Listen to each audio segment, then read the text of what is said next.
เอาไว้ว่าอยู่แขวงสารวัตรเด้อพี่น้องเด้อไปเบิ่งกันบรรยากาศ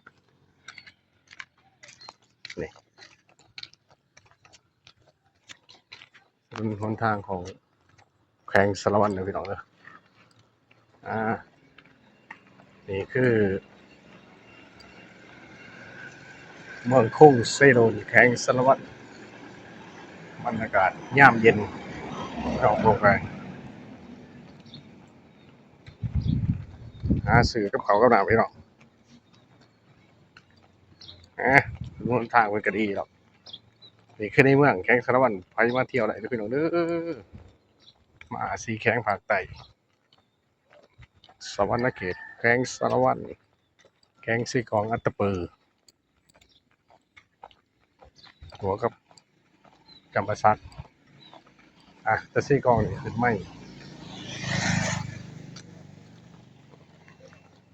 นี่ยามแรกเลยพี่น้องเด้อเพราะว่าอันนี้ครับบริมาเฮิงเลย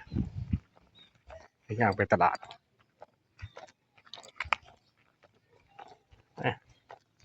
เสียงธนาคารได้ไหมยังกองบัญชาอาหารแห่งสารวัตรน้อง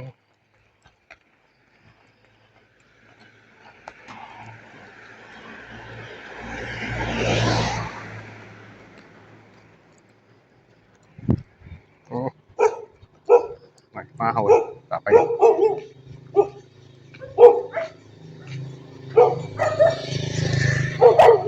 อ้ยมาเฮา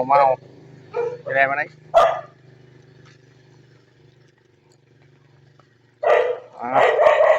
ดูทางของกองอยู่พี่น้อง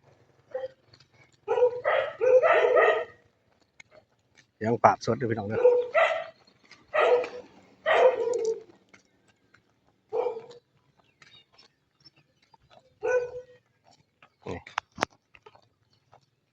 เส้นทางก็ดีพี่น้อง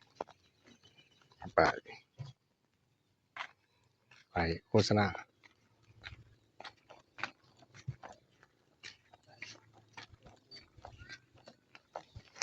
พี่น้องเมืองสารวัตรแขวงสารวัตรแต่น้องทุนทางลมเดินยามเย็นยามแรงเมือดสลาวหน่อยนึงโอ้จะด่าล่ากะลายพี่น้องลายแต่บ่ลายสำไรนี่เป็นยามแรงเลยพี่น้องเนี่ยนี่ป้ายเบิ่งป้ายพี่น้องเขียนมาจังไหนเอาพี่น้อง